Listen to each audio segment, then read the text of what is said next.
I must warn you all, this is only the second commencement speech I've ever given. The first was literally in my backyard. It was the spring of 2020, right in the middle of COVID and lockdowns. We were filming a YouTube commencement for the graduates who couldn't have their own celebrations like this one. When I look back on it, I see a time of great anxiety. I see the empty space where there should have been an audience.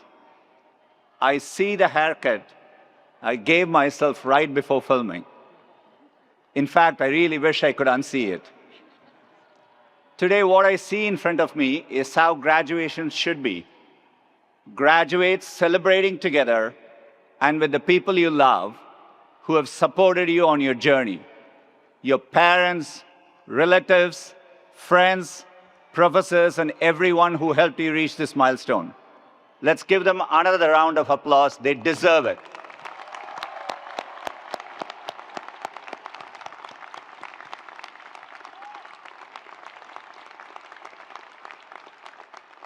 I know not everyone you care about could be here. Many of you came from other parts of the country and the world, as I had. And it's not always possible for families to travel. In fact, this is the first time my mom and dad are attending a graduation ceremony I'm a part of. So let me say a special thanks to them and to my entire family here with me.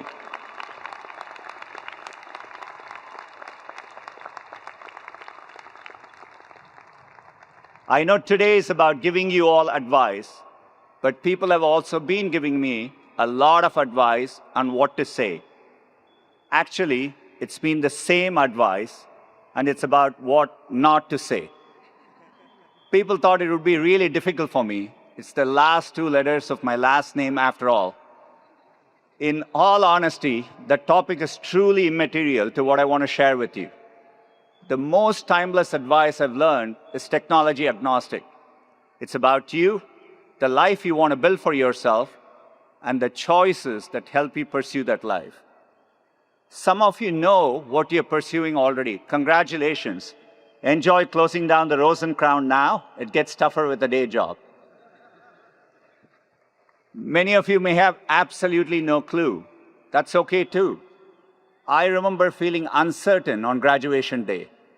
The sense that life was a series of really big moments and the pressure I felt to get them all exactly right. This is especially true for a group of high achievers who have sweated every grade, every paper, every exam, who have focused on having the right mix of activities, athletics, internships, and now your first jobs. I'm going to let you in on a little secret. While these things matter in the moment, they are much less consequential than you might think. You could have failed that biology test, skipped a class, never learned to play the tuba, and you'd still probably be here today. Let me tell a story of how I started to learn this for myself. When I was a student here, I had a classmate named Pat. He was from Long Beach, had an earring in one ear, which I thought was really edgy at the time, and a white two-door Honda Prelude convertible. One Wednesday morning in January, my first winter quarter, we were on our way to class. He was like, "Do you want to go to Vegas instead?" I had never skipped a class. I had never definitely taken a road trip before. In fact, this is the first time my parents are hearing of it. And yet I said, sure. So we went back to our dorm rooms, grabbed some things, and set off. You have to cut through the mountains to get there. As we drove through them, it started to snow. I'd never seen snow before. I stuck my hand out to grab it. I couldn't believe the softness of the flurries. Pat stopped the car so I could get out. It was really beautiful, a moment I'll never forget. 9 hours from when we set out, we arrived in Vegas with the night lights on the horizon. I didn't know what to think. Pat taught me how to play blackjack. I started with $5 and did manage to win about 15 more, and was like, I'm out. We didn't have enough money to stay long, so the next day we started the drive back. No one seemed to notice that we had missed class. For the first time, I realized the world won't end if I relaxed a little. You're going to face a lot of moments in your life. only a few of them are really important and you need to get them right. Picking a partner, choosing whether to start a family, a bigger career pivot. Those decisions require time and intention. However, you will face many more moments in your life that only seem really big, thousands of them in fact, and very few of them are make or break. Your first job out of college, the city you move to next, whether to take that road trip. While those moments add texture to your journey, they rarely determine the course of your life. But if you're able to filter the signal through the noise, you can nudge your life in these moments into having the impact you want. So today I want to share 3 simple filters I've applied to my own life. 3 filters that have helped me get more moments right than wrong and took some of the pressure off. First, choose optimism. This might not ring true to you at this moment. The world is going through a lot. Global conflicts, economic anxiety, a rewiring of technology, information overload, all at a fast pace. It's easy to look at the news of the day and think that we are living in uniquely challenging times. For me, it's helpful to remember that each generation has faced hardship in their own way. We don't get to choose the world we graduate into, but we do get to choose how we frame our circumstances. This was something my parents instilled in me at a young age. I grew up in the vibrant city of Chennai, India. It was a comfortable life for the most part, but in those early years we had some challenges. We worried about severe drought and whether the water trucks would arrive in time. And for us, technology came slowly. We had to wait years to get a telephone, a TV, a refrigerator. Each changed our lives in meaningful ways. My parents never let the constraints limit my imagination of what was possible. It's the reason I even let myself dream I could one day work in a faraway place called Silicon Valley. When the call from Stanford came, my father spent the equivalent of a year's salary to buy my ticket. It was my first time on a plane. When I landed in California, it wasn't exactly as I'd imagined. I remember that first drive down 280 coming from the airport with my host family. If you're not from here, California is advertised as being really lush and green. But when I looked out the window, it was more brown. I guess I said this out loud, I'm not sure why. My host, Mrs. Jane Earl, gently corrected me. We prefer to call it golden, she said. And that's exactly what I mean by choosing optimism. It's about reframing for the positive. Where I saw brown, she saw golden. This slight change of perspective had a huge ripple effect on how I thought about the world around me. Lush forestry wasn't all that was misadvertised, if I'm being honest. The ocean looks warm and inviting on the brochure. A Stanford professor even emailed me before I accepted and used the beautiful beaches as a selling point. So the first time I went to the beach in Santa Cruz, I ran fully into the water. It was not warm. I've since learned that the Atlantic can be warmer, which, by the way, is the only reason Stanford joining the ACC makes any sense at all. Despite the brown hills and the cold ocean, it seemed like almost everyone I encountered had a generally positive outlook on life.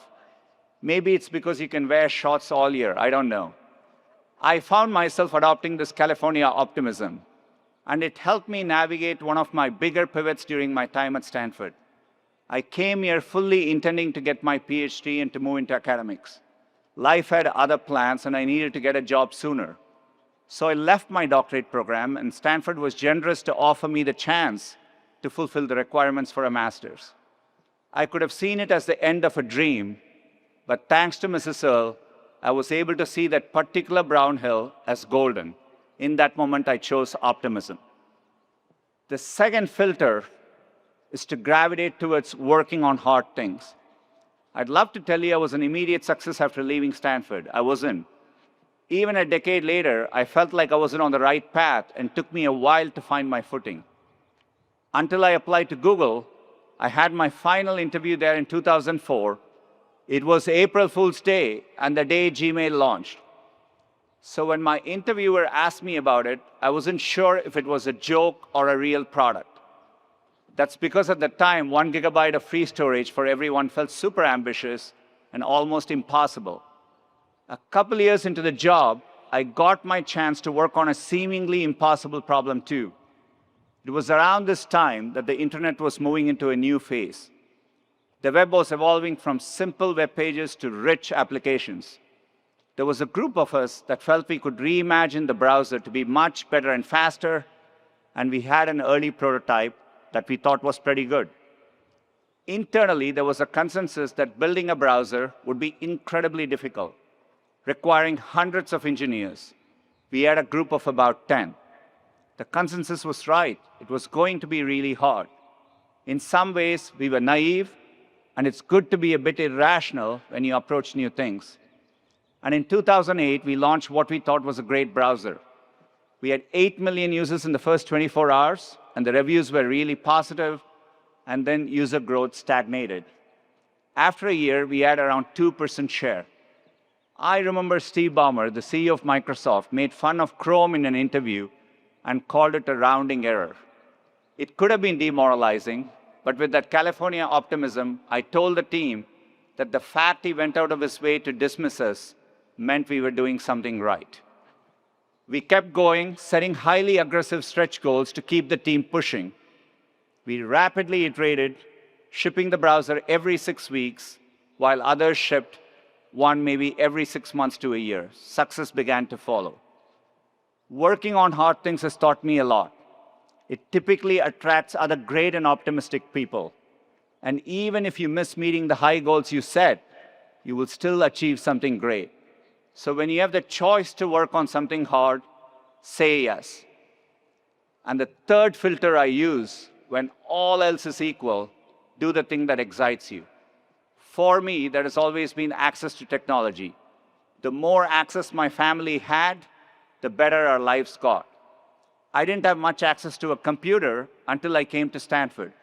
So you can imagine my surprise when I walked into Sweet Hall and saw rows and rows of computers that I could use anytime I wanted.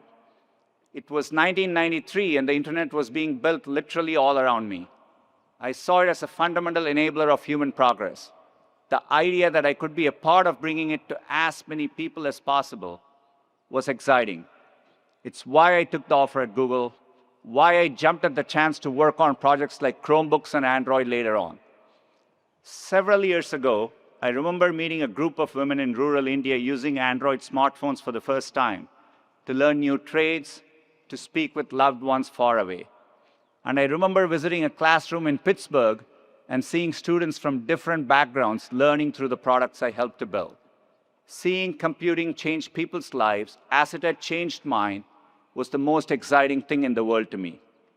So as you look at your own path, don't focus on the thing your parents want you to do, or the thing all your friends are doing, or that society expects of you. Instead, think about the things that keep you chatting excitedly with your roommate late into the night, and go do those things. Class of 2026, I genuinely believe you're the most capable class in history, at least until next year's class. That's how progress works. You have thousands of moments ahead of you. The important thing isn't to get them all right, it's to find a way to keep moving forward. Sometimes we end up somewhere wonderful, like a beautiful snow-capped mountain. Other times we end up in, well, Vegas. Both are a gift. You already have the California optimism to see life's golden hills and a Stanford diploma proving you can do hard things. Now go out and set your heart ablaze. Congratulations.